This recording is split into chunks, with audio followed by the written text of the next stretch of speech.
The steps are there for that the purpose of going from a place of rebellion and defiance and denial to a place of surrender and obedience.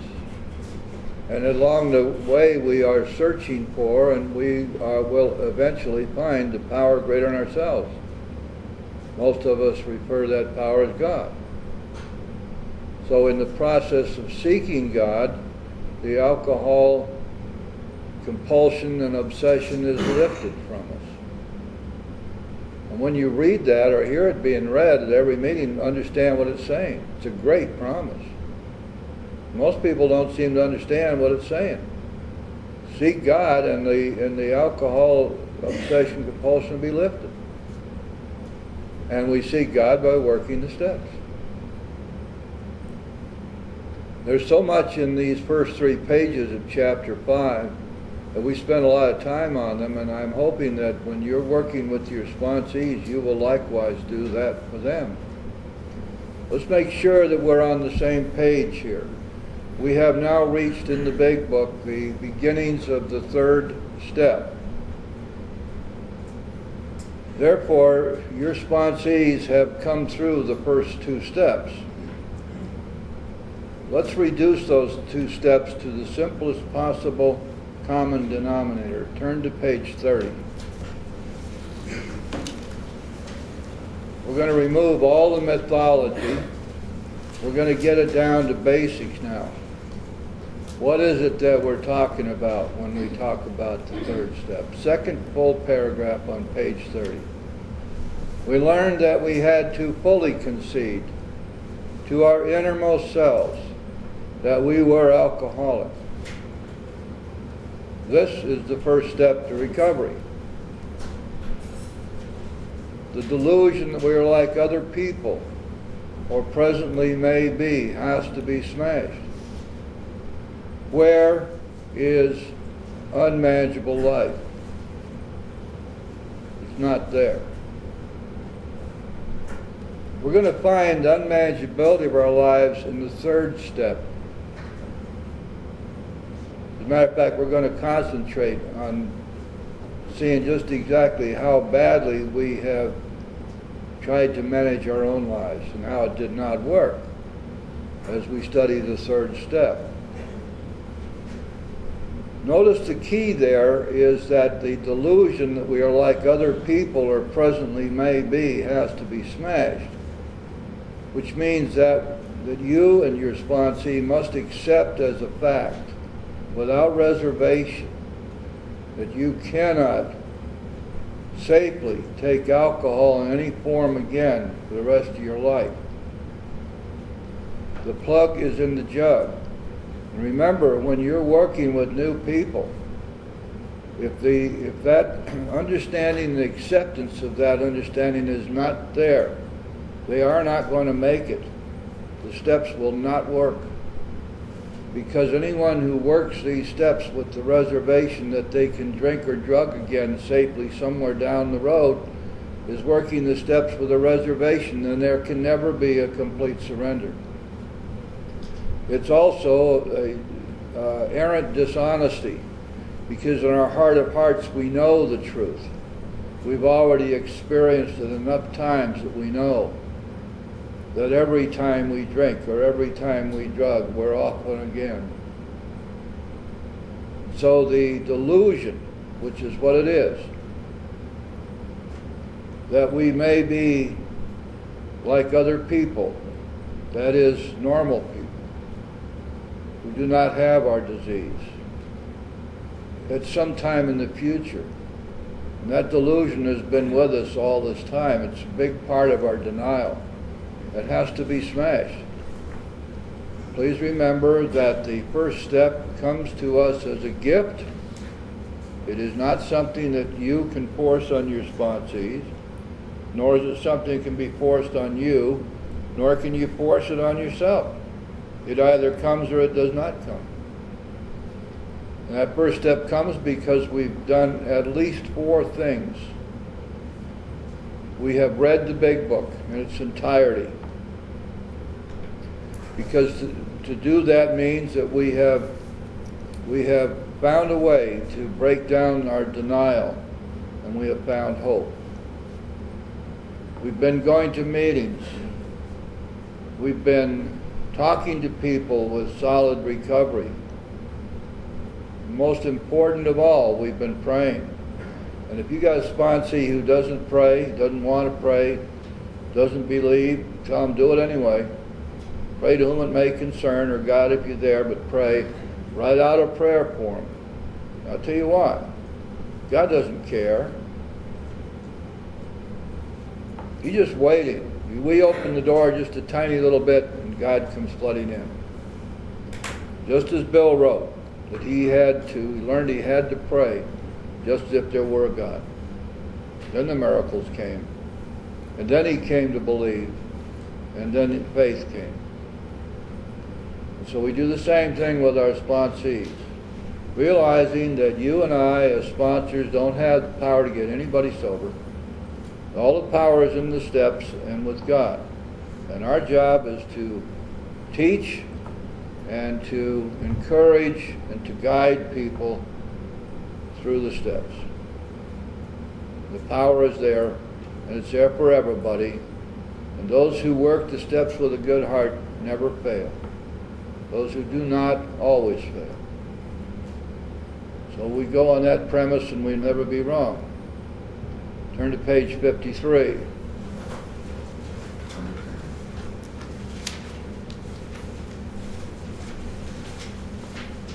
The middle paragraph. This is the second step. Remember that the second step is the coming of a belief. Now the belief that is coming and that will come in the second step is a belief that God has the power to restore us to sanity. It is not a belief that we will inevitably be restored to sanity. That hasn't come to us. But that there is a God and that He has all power. And that is the belief which we must carry with us in order to move forward into the third step.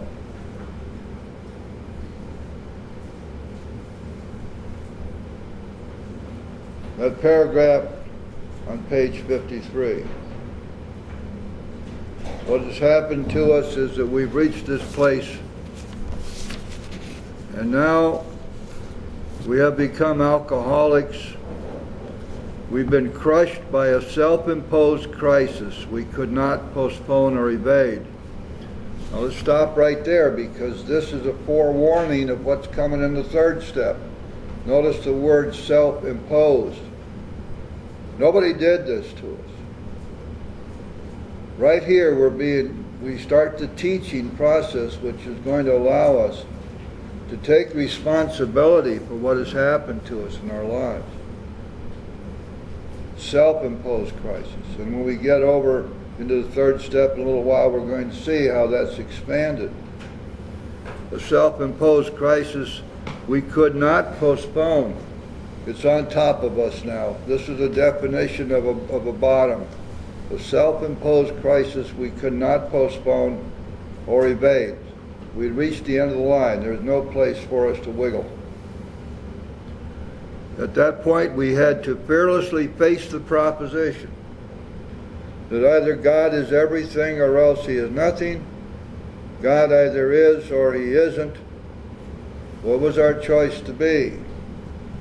Now you and your sponsee need to answer in the affirmative on both of those propositions. That God is in fact everything, and that God does exist. God is, and God is everything. Because the logical next question, which constitutes the finalization of the third step, is, well, if God is and God is everything, can you have any doubt that He can restore you to sanity? And the only answer to that would be, of course I have no such doubt, not with an all-powerful living God. So you can see that that is the belief that comes. Now again, you can't force that belief on yourself, and nobody can force it on you. And we as sponsors can't make somebody believe that. Again, it will be a great gift, and it will come. The belief will come. One of the things that you can have your sponsee do is read a little book which is part of AA literature called Came to Believe. Little vignettes of probably 100 or so members who came to believe, and they describe how that happened.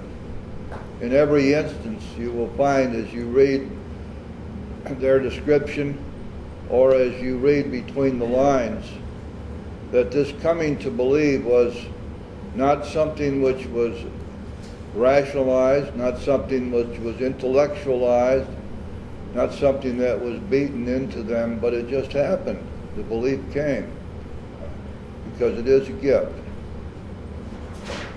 Please do not fall into the trap of getting your sponsees to write huge numbers of answers to huge numbers of questions on the first and second and third steps. It's absolutely wrong. It has no place in the program. These are things that were made up by people who have little or no knowledge, apparently, of how the steps actually work. Some of you have been through treatment centers and have had to answer 500 questions about your life being unmanageable. You have to think back and ask yourself, did that convince me that I was an alcoholic? Or did it convince me that I screwed my life up big time? And there isn't any question we did that. Why, hell, you knew that before you ever started answering the question. And so we're going to stay away from all that phony writing and all those charts and graphs and all that other stuff, because they have nothing to do with the 12-step program as we find it in the big book. There are latter-day institutions or inventions. Millions of people have recovered over the last 60 years by following the directions in this book without benefit of any of that balderdash that's floating around out there now. So now that brings us then to our third step. We have your sponsee and you've worked your first and your second steps. You've admitted your alcoholism, and you have come to accept the fact that you can never safely drink or drug again. And you have come to believe that there is, in fact, is a power out there which is strong enough to restore you to sanity. And so now you're ready for the third step. And when we get over to page 60, we find where the first step begins, immediately following the three pertinent ideas. And we first must look at the first two words of that next paragraph. Being convinced. Anybody here hazard a guess as to what that means? Being convinced of what?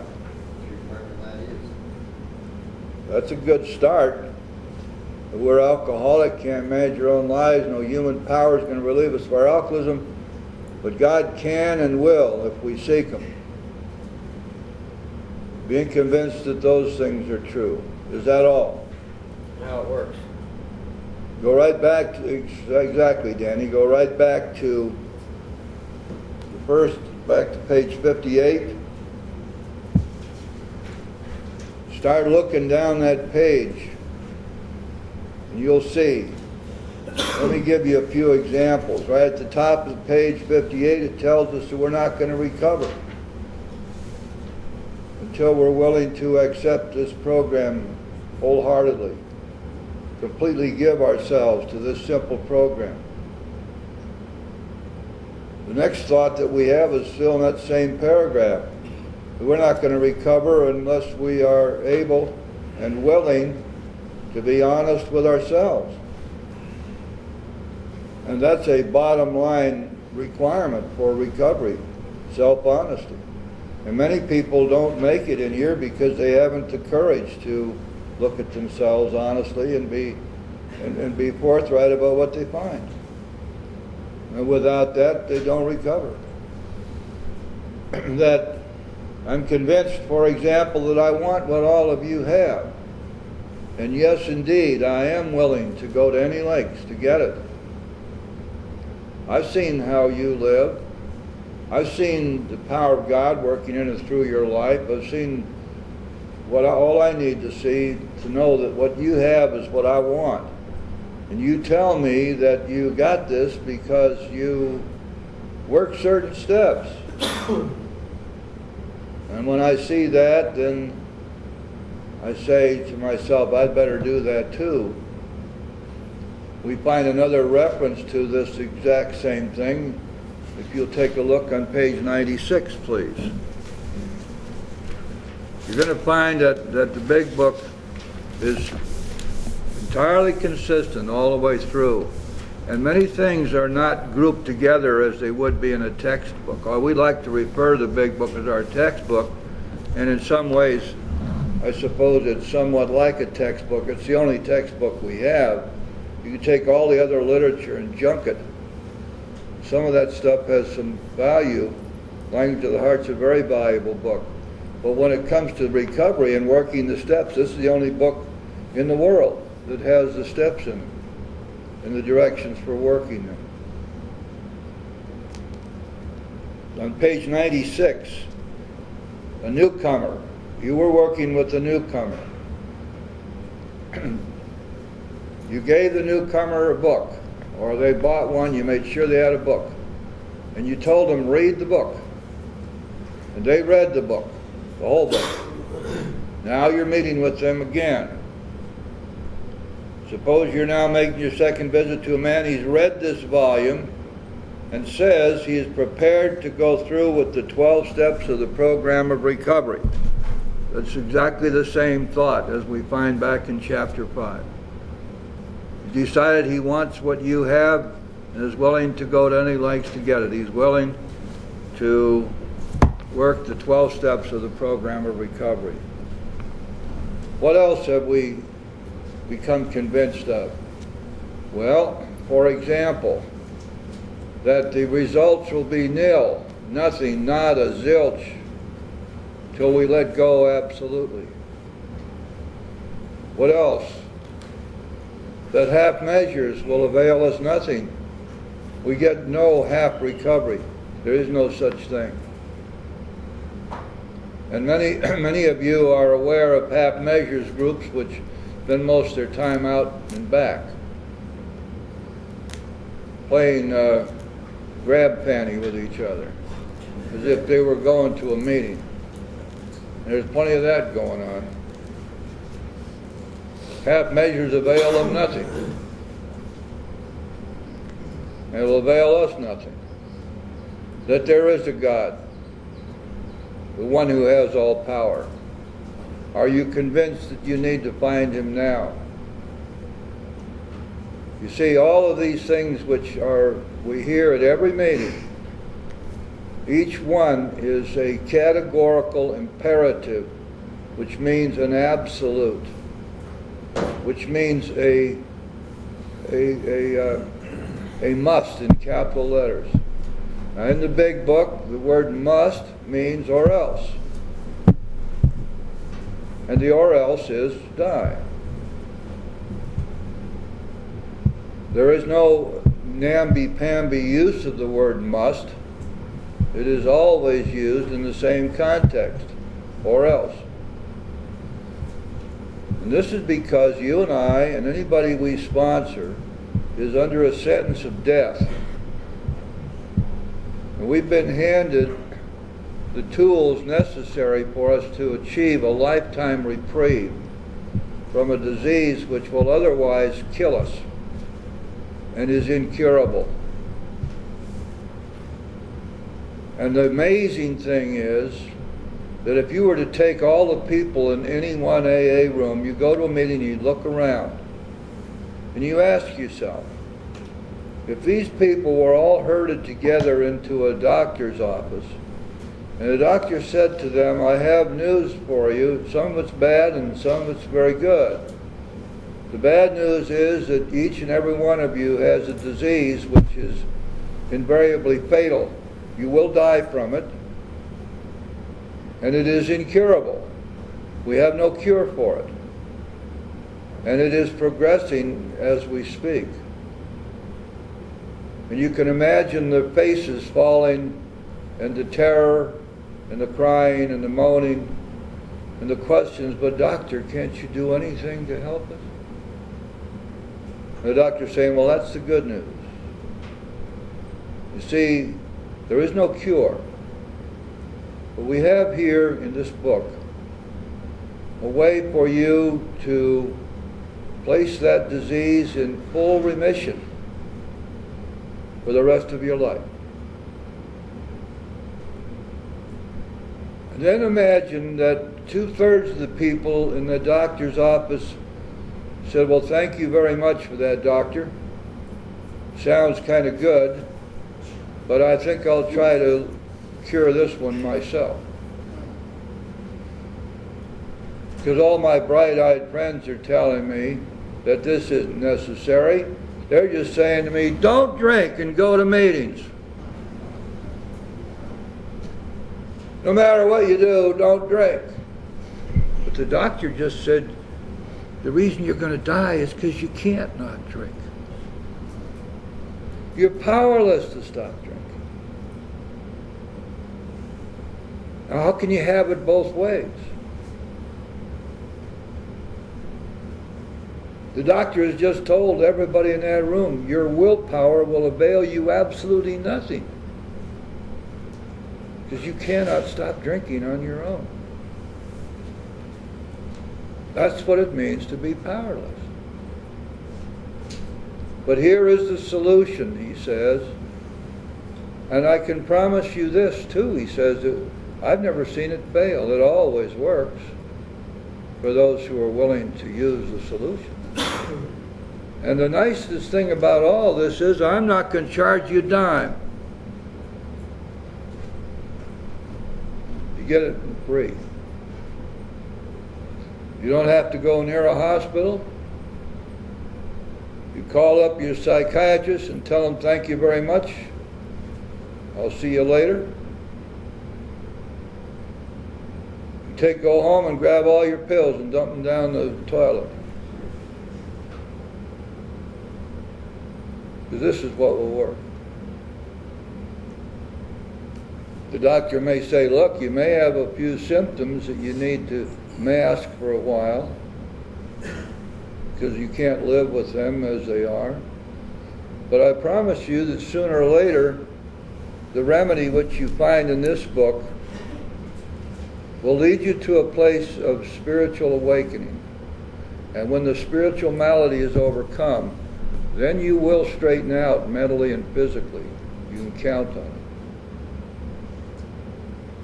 Now, how in the world would anybody walk away from that? And you're sitting in that AA room and you're looking at people around you, and you know that 3/4 of them are going to do exactly that, turn their backs on it and walk away. At some point. And this is in spite of the fact that the track record of these steps is unblemished. Millions of people have recovered using these steps. Millions and millions more have refused to use them and have died. That's the way it goes. Our job as sponsors is to see to it that we carry this message. You see, if you have the passion for this that you need to have to be a good sponsor, you're going to make sure that your sponsee doesn't miss anything that you're saying. You're going to make sure that they fully understand exactly what's going on here. That this is life and death, but there is a solution. The second chapter is not a lie, it's the truth. There is a solution. The solution, of course, is the spiritual awakening, the spiritual experience, the series of spiritual experiences. Going from a place of rebellion and defiance and denial to a place of surrender and obedience. That's what it takes. And all of these things are part and parcel of being convinced. And being convinced that all of these things are true, that, for example, we don't need to, nor will we ever expect to become saints. But that it is absolutely true that we need to be able to claim spiritual progress. Claiming spiritual progress means what? It means that we work towards spiritual progress, that we work constantly to improve our conscious contact with God, to improve spiritually. Because if we don't, we regress spiritually. You can't stand still spiritually. And so are we convinced that we need to be able to claim not spiritual perfection, but spiritual progress? And of course, are we convinced that God will, in fact, remove the obsession, compulsion to drink alcohol if we but seek Him? Are we convinced that that's so? Those two little words, and we just go flying right by them most of the time, being convinced. Oh yeah, I'm convinced of what? Stop and think. What are you convinced of? What need you be convinced of? Teach your sponsees this. Show them. Being convinced. We were at step 3, which is that we decided to turn our will and our life over to God as we understood Him. Just what do we mean by that? And just what do we do? Well, we've been working up to this now ever since we got sober and began to read the book and go to meetings and started praying. We've been working toward this. That we're going to eventually come to a place we are willing, in fact anxious, to turn our life and our will over to the care of a loving God. And when we got to the second step, and we came to believe that God was there and that He had the power to restore us to sanity, right then the big book started tutoring us into a segue from that second to that third step, showing us that the bridge of reason would not reach to the land of faith, showing us that there were going to have to be some leaps of faith taken here, showing us that we were going to find God deep down inside of ourselves, that we were going to become conscious of His presence in our lives, and that these were things which we needed to address now. And so by the time we get to the third step here in chapter 5, we've already been well prepared to move forward now into some new ground. We had the foretaste of that ground back there in the second step, didn't we? A self-imposed crisis. And those of us who have been unfortunate enough to have been under the thrall of people with the human solution have been told so many times it's ad nauseum that we're not to blame, that it's dysfunctional families to blame, it's accidents of birth, accidents of heritage, accidents of blood, that we have been mistreated, maltreated, that we have been beaten around, that we have been abused, on and on and on. And every time we looked around and we found something wrong, there was a human solution answer to why that happened to us. And we were told that we had to always look to our feelings. We had to be willing to examine our feelings, as if feelings were the person. The person is not feelings. The person is a spirit, soul. Feelings are symptoms. Express your feelings. We're told all sorts of screwy things, but they're all psychobabble. Because when you boil it all down, it all comes down to one quotient and one only. Do I seek God and find Him and surrender to Him, or do I not? Everything else goes by the wayside, doesn't it? If we accept that as the program of recovery and the pathway to recovery, then things like you're only sick as your secrets, we just laugh at. That's pure balderdash. Turn it around. If I have no secrets, I'm well. Well, pity everybody who's around me because I'm going to spill my guts on all of them. They can carry my load and I'll feel great. No, that's not true. If you're going to be an effective sponsor, you got to put aside all this dribble. Now, a lot of it, believe me, is very dangerous because it leads people in the wrong direction, leads them away from recovery instead of to recovery. If you accept this as true, and I certainly do hope you do, that the pathway to recovery is through a loving God, that we must find and surrender to that God, and if we do, that we will have recovery. If you accept that as true, then you know what the path has to be. And so here in our third step, we're going to concentrate on this question of who's responsible anyway. Who's responsible? I am. We're not going to concentrate on who's at fault, who's wrong, who's bad, but only who's responsible. And then we're going to see why that is. On the bottom of page 60, last partial paragraph, the first requirement is that we be convinced that any life run on self-will can hardly be a success. Now, this business of self and self-will is going to now be present throughout the rest of the big book because it is a primary cause of all of our difficulties.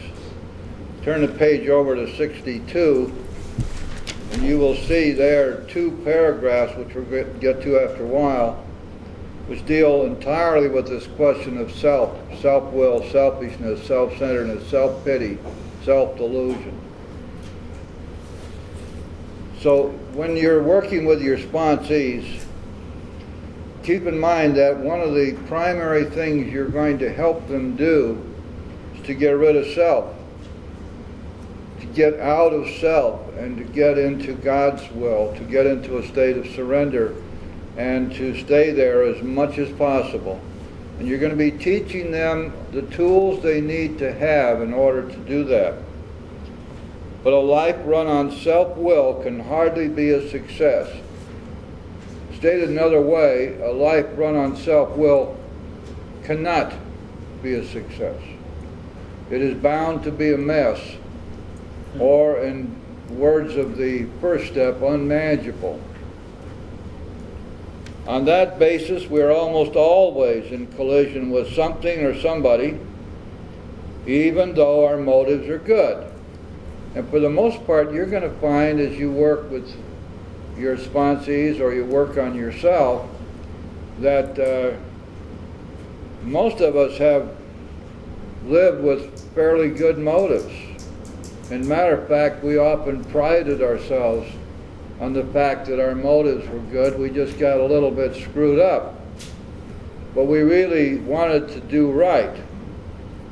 An interesting sidelight to that, and we find this in our fourth step and in our fifth step, is many times those motives were there, all right, but we mistook them. We thought the motive was to be a good person, and the real motive was to give the appearance of being a good person, because it was our fond hope that everybody would think how wonderful we were. And so if we could do something that would shine a good light upon us, we would do that and kid ourselves that we had great motives in doing it. And you find that a lot when you work your fourth step. Most people try to live by self-propulsion. Now, when you read that, stop and think what it really says. That most of the people you're going to meet in life are going to be living their lives on self-propulsion, which means that their lives can hardly be a success, which means that they're dealing from a place of self just as you have been, and that therefore they're just as sick as you are. The difference, though, in most cases is they don't drink or drug over it. They have exactly the same defects of character you have.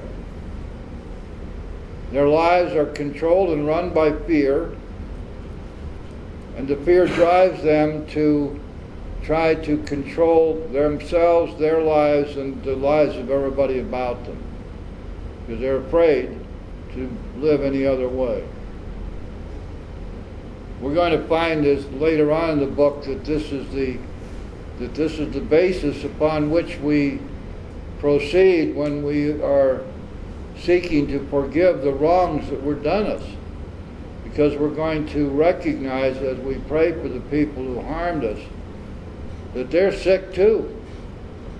They're just sick as we are, but they're not under a sentence of death from a deadly disease. So we recognize their illness, and as you go through life, you'll find that most of the time you're going to have to simply accept as a fact that the people you have to deal with are half nuts and sick as hell. Just the truth. Just the truth. Every once in a while you get to find people who have gotten past that, who truly live a spiritual way of life. And when you find those people, glom onto them, because they're rare, and they're the ones that we can finally, at the final bell, we can count them as friends. Therefore, we have to learn that each person is like an actor who wants to run the whole show, is forever trying to arrange the lights, the ballet, the scenery, and arrest the players in his own way. This is the person, man or woman, who writes the screenplay, who chooses the actors and actresses, who writes the music and directs and conducts the orchestra, who produces the play and directs the play, even goes to the point of selling tickets and seating people in the aisle as an usher. And then when the play doesn't come off very well, has all of those other folks to blame. And the one that gets the most blame is the reviewer for the newspaper who sat through this piece of crap and wrote down it was a piece of crap. What's the matter with that man? Couldn't he see true artistic merit in what I've done? But of course, the actors and actresses really blew their lines. The orchestra played off key, and I rehearsed them over and over, but they still didn't do it right. The scenery painter got it all messed up. The guy with the lights got the spot in the wrong place.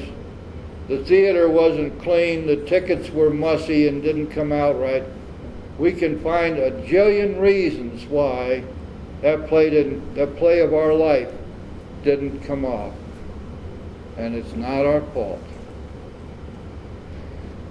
And there are plenty of people out there who make it their business for money, to convince us that that's true. It's not our fault. We are victims. And if only we could learn to live our lives concentrating on our feelings and sitting through one encounter group after another and confessing everything in front of everybody. If only we could do that, and if only that we would learn to take the right cocktail of medicine, somehow or another we'd be straightened out. Balderdash. The real problem is that we have been working and coming from a place of fear. And the fear is that if we don't run everything, our lives will truly be a mess. The real fear is that we won't get the things we want or need, that we're going to lose the things that we have, that we're going to fail, that we're going to be shunned, that we're going to not be accepted and thought kindly of in our chosen groups. And all these fears, and so they drive us to want to control and manage everything. We want to control all the people around us. We don't make friends, we take captives. We build up our castle and we put our friends and acquaintances inside the walls. We don't let them out. They squawk too much, and we may have to pull out the firing squad and get rid of them for good. We won't let anybody go. We don't understand that you can't keep anything you're not willing to let go. We don't understand any of those paradoxes. And unfortunately and sadly, this is what we were taught. We were taught that our happiness and our security was dependent upon our education, our careers, the money we made, the things that we accumulated in life, and the people that we could learn to influence and control. And we bent all of our efforts toward doing that because we believed the lie that this is the way that we would achieve security and happiness. And it was always a lie, and it was never true, and it never worked. And when you think in terms of trying to produce the show and manage the show and direct the show and make everything work exactly the way you wanted it to work, and it never worked out that way, just remember that what we thought was the way we were to live our lives was never true. Because what really happened was, as we built our castle, the world and all of its people began to threaten us.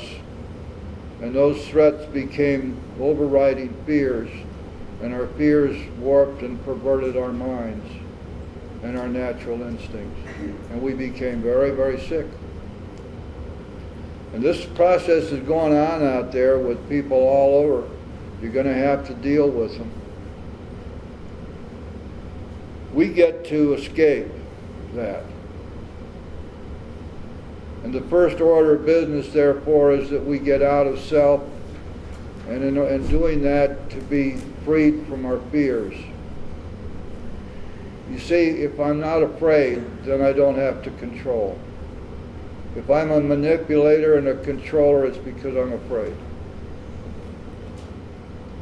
And we're going to break that, and we can't do it ourselves on our own. We have to have God's help with it. That's why we're going to work the steps. Because it's through the steps that we have those quirks of our brains straightened out. These defects of character are taken from us. Our selfishness, our dishonesty, our resentments, and our fears. And we can't get rid of those ourselves, so we need God's help with it.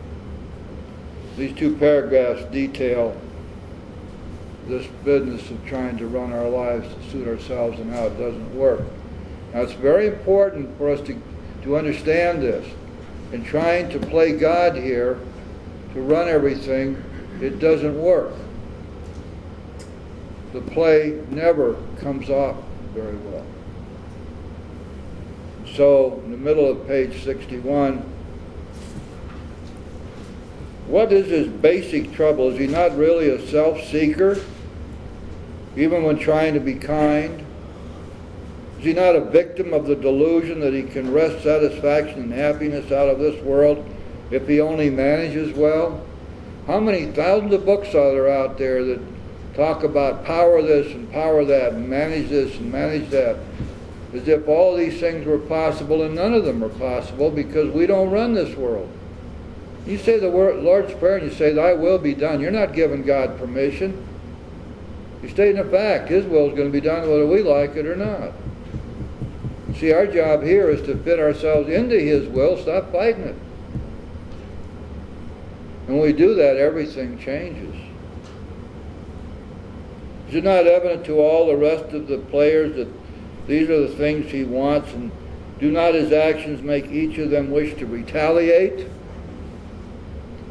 snatching all they can get out of the show? Is he not, even in his best moments, a producer of confusion rather than harmony? Now you see, we're really beginning to get an idea of an unmanageable life, aren't we? These are the results. Because we're always going to look at the results. Every time we try to concentrate on the cause, we get lost. When we look at the results, then we can see the cause. It's the same thing when you do your fears list. The way the big book has it do it. not the way you find it anywhere else. We write down the fear, and then we look for the cause. We write down the fear, and then we look for the cause. Because it is the fear that gives us all the clues we need to find out what happened that was the threat that causes this fear. And so we first always write down what's happening, what's going on, what's my present circumstance. And when we do that, we can then look back and we can spot the causes. And always, always, there's going to be some defect in us. Down at the bottom of page 61, our actor is self-centered, egocentric, as people like to call him nowadays. He's like the retired businessman who lolls in the Florida sunshine in the winter, complaining of the sad state of the nation, the minister who sighs over the sins of the 20th century, politicians and reformers who are sure all would be utopia if the rest of the world would only behave. Didn't you ever get into that yourself? Didn't you ever stop and think, gee, if I just had ultimate power in this world, I could really straighten this place out? I know I did. I suspect a lot of you did. I see smiles on your face. They just would do what I wanted to. Boy, I could really make this thing work. The outlaw safecracker who thinks society has wronged him. And the alcoholic who has lost all and locked up. Whatever our protestations are not, most of us concerned with ourselves, our resentments, and or our self-pity. Think about that. What was your concentration prior to getting in the door? Weren't you primarily buried in self, thinking and concerned only about yourself? Weren't you buried and consumed by your resentments, your anger, your rage, your thoughts of revenge? Only if they had done this, only if they had treated me better, I'd be just fine. And those thoughts are bolstered by human solutionists. They can't help themselves. They don't know any better.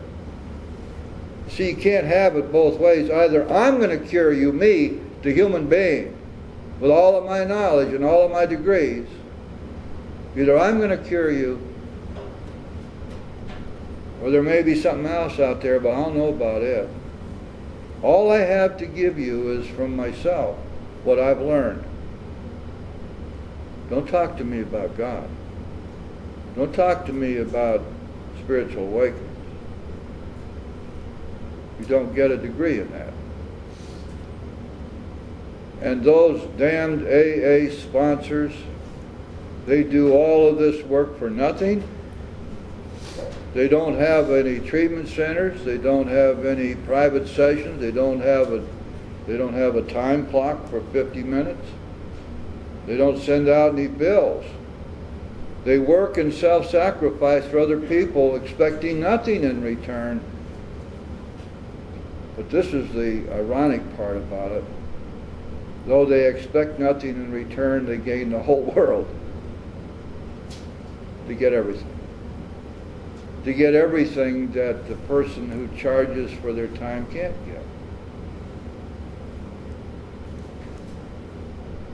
They get to be happy, joyous, and free. They get to be God conscious. They get to have a life beyond anything they could ever imagine for themselves. They get to have a life that you couldn't purchase for $10 billion. 20, 50 billion. And so is it not true, and don't we see this in our prior selves, that we were concerned with ourselves, our resentments, and our self-pity? These next two paragraphs define the problem precisely. Now keep in mind as we read these together that what we're looking at here is the result, the consequence of self. The consequence, in other words, of the absence of God. The consequence of playing God. this is what happens. Selfishness, self-centeredness. That, we think, is the root of our troubles. My gosh, all my troubles? Driven by 100 forms of fear. Notice that fear comes first, as it should. Fear is our only enemy, guys, the only enemy. Fear lies behind every single defect of character. Fear lies behind all of our troubles. The godfather of our defects is called pride, but fear is the hitman that pride sends forth to kill us. If there's a devil, his name is fear. Driven by 100 forms of fear, self-delusion, self-seeking, and self-pity. And by the way, self-pity seems to be the most dastardly of all the manifestations of self, because it not only destroys us, but destroys all our relationships. How many people do you know that you shy away from anytime you get a chance these days? You cannot stand to hear any more of the mewling and puking, of the self-pity, and you finally get worn out with it. You try to be kind, you want to be understanding, and yet it never stops. And we've done this. Self-pity is a terrible, terrible drain on our energies, and is the destroyer of our relationships. Driven by 100 forms of fear, self-delusion, self-seeking, and self-pity, we step on the toes of our fellows, and they retaliate. Sometimes they hurt us seemingly without provocation, but we invariably find. What part of invariably don't we understand? That every time we're going to find that at some time in the past we have made decisions based on self. Underline that. Based on self. Decisions based on self, which later placed us in a position to be hurt. And this is what we've been doing. Think back, as you can identify this in your own life.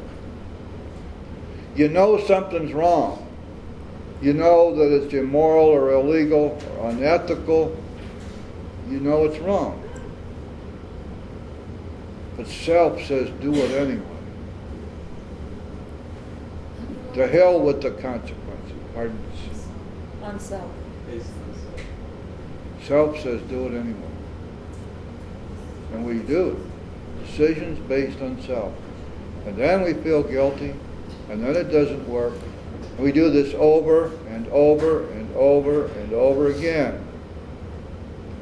We're racing around life, chasing our tails, and we're looking over our shoulder to see if the sheriff is there. We're waiting for the next shoe to drop. We're waiting for the next time that we are not able to drive and we get picked up. Our fourth DUI, no car for 10 years. We don't have a car, we don't have a driver's license, so we steal one and drive it anyway. We know it's wrong. After a while, we've gotten to a point where decisions based on self become ultimately insane. And some of you probably have experienced that kind of insanity. And when you're working with somebody who's new especially, keep in mind that they've been through this whole syndrome. They've experienced these consequences of the way they've been living their life. And these are the consequences of spiritual bankruptcy. Because the person who is spiritually fit does not live in self. By definition, spiritual fitness only comes to those who have surrendered self. Can't have self and God in the same soul. It takes absence of self to bring on the presence of God. You see, that's what we're doing here, is we're finding out how to be free of the self which blocks us from God. It's real simple. And none of this stuff is esoteric or metaphysical in any sense. It's all very straight line, straightforward. We do this and we get this. This next paragraph takes us right to the bottom line. So our troubles, we think, are basically of our own making. They arise out of ourselves. And the alcoholic is an extreme example of self-will run riot, though he usually doesn't think so. Above everything, we alcoholics must be rid of this selfishness. What do we don't understand about above everything? Top priority. Top priority. We must, or it kills us. And it kills us precisely because we are alcoholics and we are powerless over alcohol. If we don't stop drinking, we will die. We can't stop drinking on our own. The only way we're going to recover is to get God between us and the booze. When we're filled with self, there's no room for God. Ergo, therefore, we must be rid of self in order to be able to accept God in. And it is only through that that we recover. So we must be rid of self or it kills us. God makes that possible. And there often seems no way of entirely getting rid of self without His aid. Many of us had moral and philosophical convictions galore, but we could not live up to them, even though we would have liked to. See, it doesn't matter what, you could have been through 9 years of seminary. You could know every moral and ethical code that was ever written. You could memorize them. You could spew them back by the hour.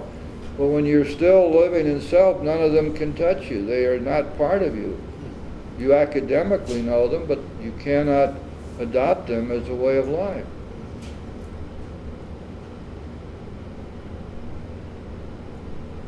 Neither could we reduce our self-centeredness much by wishing or trying on our own power. Aha! See, what this means is that we are as powerless over self as we are over alcohol. But now we're beginning to see more of the breadth and depth of powerlessness, this whole concept of powerlessness. It's not just powerlessness over alcohol or drugs. We're in fact powerless over self. We're going to find later we're powerless over our resentments.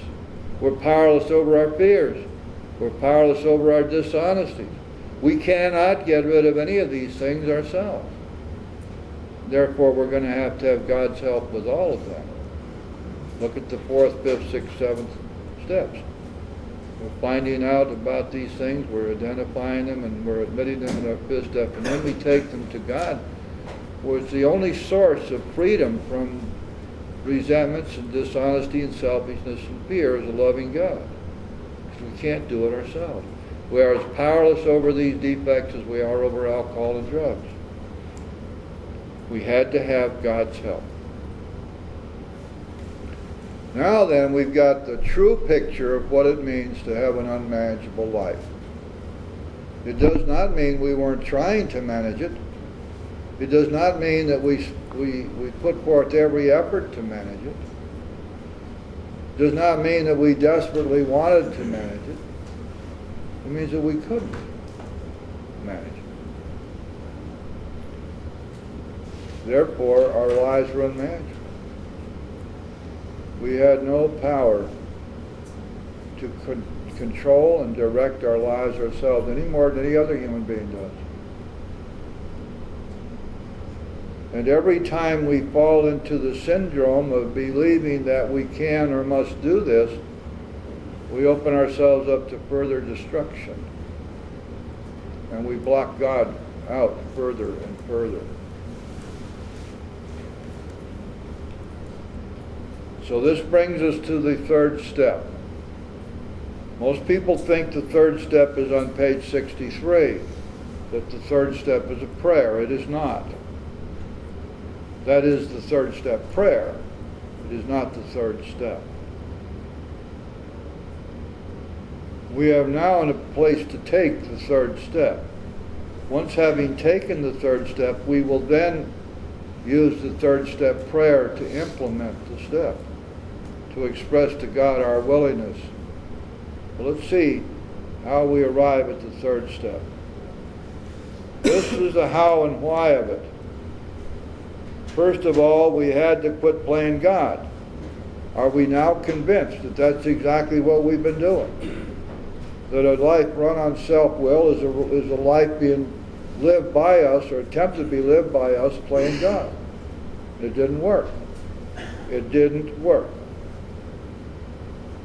Here comes the third step. Next, we decided. What is the third step? Is it not a decision? Of course it is. Here's the decision of the third step. Next, we decided that hereafter in this drama of life, God was going to be our director.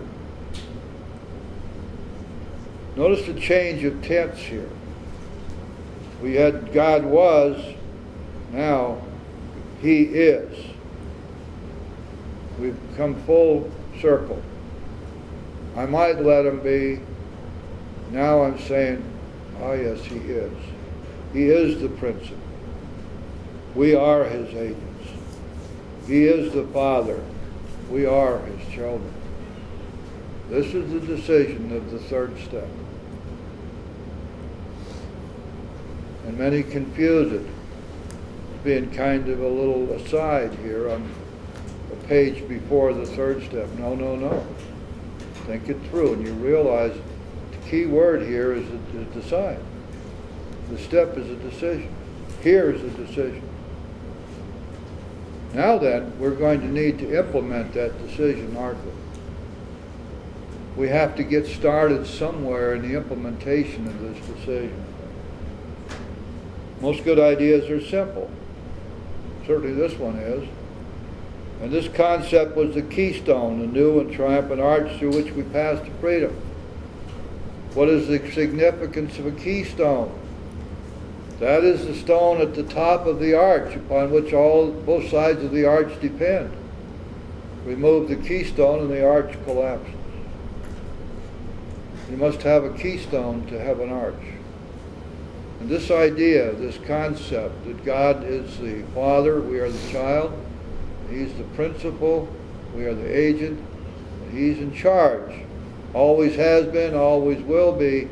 And our job is to fit ourselves within His will, to fit ourselves within what He expects of us, not what we expect of Him. And therefore, from now on, our prayers are all going to be in that direction. God, show me what you want me to do. I'll accept whatever answer you give me. We're going to then move on, and next week we're going to take a look at the third step prayer and the beautiful paragraph which precedes it, which, by the way, if you're reading ahead, read that paragraph at the top of page 63 as looking to the future. You will find that it contains within it, in different language, all the promises which we find later in the fifth step and again in the ninth step. So this paragraph at the top of the page is looking forward. It's telling us where we're going. And one of the things it's telling us is what we must do to get there. And then it's talking about we were reborn. I want you to think about what rebirth means to you in the context of our program. And then we'll take a look at the prayer and see what it really says, what it really means, how it too looks to the future. The third step prayer, don't mistake it. It is not a prayer of surrender. We haven't gotten there yet. It's a prayer in which we offer to surrender. And we commit ourselves to do those things that we must do from now on to effectuate a surrender. And then even ask God at some point down the road to make us examples of His power and His love and His way of life so that we can be effective in carrying His message to others. If you read it that way, you'll understand the true context of this page. People get way ahead of themselves with a third step prayer thinking it's a place of surrender. It's not. Where we make a decision to surrender, and we make an offer to God to do so, and we commit ourselves, therefore, to go forward with the things we must do in order to effectuate a surrender. We have to be rid of the things that block us from God, or there will be no surrender, will there? And when people talk about having taken the third step prayer and then they took their will back, that's a bunch of balderdash too. We don't take our will back, we just don't give it. And we have to give over our will every day. 38 years later, for me, I still do it every day. Because it's the only way I can stay out of self. That's why we have all the tools to do that with. You don't take your will back, you just don't give it. There's so much misunderstanding. One of the things we try to do in this workshop is to show everybody what the truth is so that the truth can be spread. And we can get rid of some of this crazy mythology that's floating around out there. Because it ultimately is leading a lot of people to their deaths. They're not getting the program because they're not being taught. Yeah. Jim, one of the last times I was here, you said something about you hear people say, don't drink and go to meetings. That was like the worst, you said it was the worst advice. Can you go over that again? Sure. Let's put it this way. I'm talking to you and I say to you, now looky here. You have a disease. The disease is incurable. And it's invariably fatal. And it's progressive. And the disease is triggered by you drinking. So therefore, if you drink, you will trigger the disease. Once it's triggered, you can't stop, and therefore you are going to die. But you can't stop because you're powerless to stop. So what have I just postulated to you? An absolute trap. There's no escape from that. I'm going to die if I don't stop drinking, but I can't stop drinking. That's what powerlessness means. And so I say to you, well, there is a solution. You're going to have to get God between you and booze. And then in the next breath I say to you, well, just don't drink and go to meetings. You'd think I was crazy, wouldn't you? I just told you you couldn't not drink. And then I turn around and tell you don't drink. Right? Do you see the problem there? Yeah. I certainly hope so. Because the big book never makes that mistake. Not once does it say don't drink.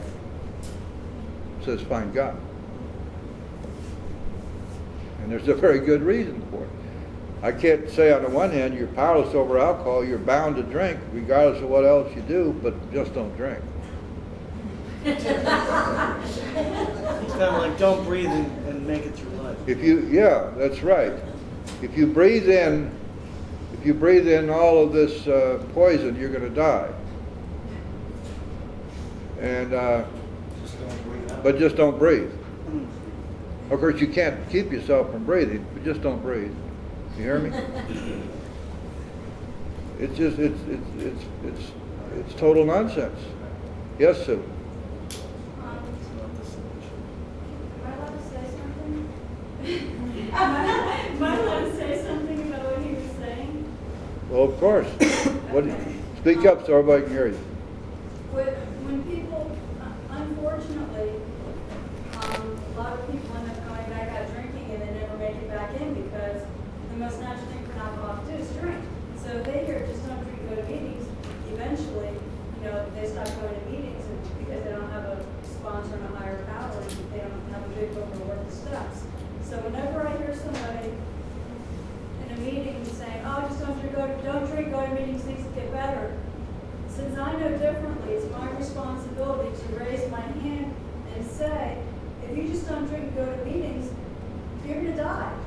This book says, and how of recovery.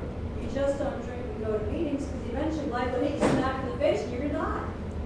And then I'll also take it further and go to the first edition and say we have Alcoholics Anonymous, and more than 100 men and women who have recovered from a seemingly hopeless state of mind and body, to show the alcoholics precisely how we have recovered is the main purpose of this book. Sure. It doesn't say don't drink and go to meetings. Doesn't say don't drink at all. Right, so, I get really upset because that can send people back out, and, because they just listen to what's said in meetings, and they think that's their cure.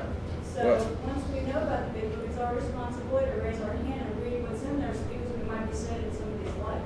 Well, let me give you the only answer I can, which is if you are willing to brave the slings and arrows of outrageous fortune, go ahead and do it. There are going to be plenty of people you're going to really piss off. And if we're carrying a message, that oughtn't to bother us, should it? So, but it would be interesting to be in a meeting where you were. I'd love to hear the outcome of that one. Oh, I've had 12 such series speakers come in and speak to me, but I don't care. I read what's Yeah, I know. I'm just joshing with you a little bit. I agree with you that if we're to carry the message, if you're going to open your mouth at all, say the truth. right. And if you're going to say the truth, all you got to do is open your book up. If you share from the book, you're never wrong. Exactly, that's what I like to do. Okay, guys, that's it. Let's close the meeting.